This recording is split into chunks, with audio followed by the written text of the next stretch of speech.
பாகம் 2. ஆழ்கடலில் கரைந்த காதல். பிரியாவின் திருமணத்திற்கு முந்தைய நாள் கதிர் கடற்கரைக்குச் சென்றான். அலைகள் ஆர்ப்பரித்துக் கொண்டிருந்தன. கூட்டத்திற்கு நடுவிலும் அவன் ஒரு பெரும் தனிமையை தன் தோளில் சுமந்து நின்றான். அவனது பாக்கெட்டில் இருந்த அந்தச் சாவி கொத்து இன்று அவனுக்கு மிகக் கனமாகத் தெரிந்தது. காதல் என்பது ஒரு சாவியைப் போன்றது.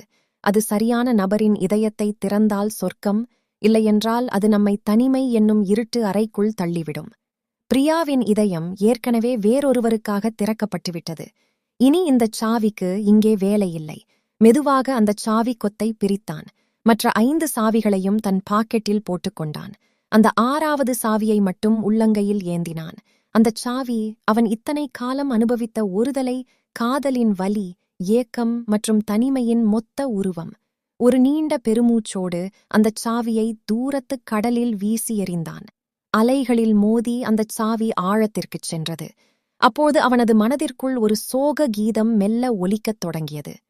ராஜதீபமே, திருமுகம் வந்து பழகுமோ, அறிமுகம் செய்து விலகுமோ, விழிகளில் துளிகள் வழியுமோ, அது சுடுவதை தாங்க முடியுமோ, கனவினில் எந்தன் உயிரில் உறவாகி விடுகையில் இன்று அழுது பிரிவாகி தனிமையில் எந்தன் இதயம் சருகாகி உதிருமோ, திரைகளிட்டாலும் மறைந்து கொள்ளாது, அணைகளிட்டாலும் வழியில் நில்லாது.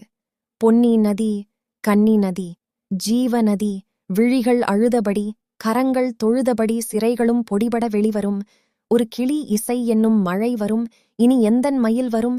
ஞாபக வேதனை மீறுமோ, ஆடிய பாதங்கள் காதலின் வேதங்கள் ஆடிடுமோ, பாடிடுமோ, ஆடிடுமோ, பாடிடுமோ. ராஜதீபமே, எந்தன் வாசலில் வாராயோ குயிலே, குயிலே, குயிலே, குயிலே, உந்தன் ராகம் நெஞ்சில் நின்று ஆடும். இத்தனை காலமும் அவனை வாட்டிய அந்த தனிமை பாரம் இப்போது கொஞ்சம் குறைந்திருப்பதாக அவனுக்குத் தோன்றியது. திறக்கவே முடியாத கதவுக்கான சாவியை வைத்திருப்பதை விட அதை தொலைத்துவிட்டு புதிய கதவுகளை தேடிப் போவதே வாழ்க்கை என்பதை அவன் உணர்ந்தான். முற்றும்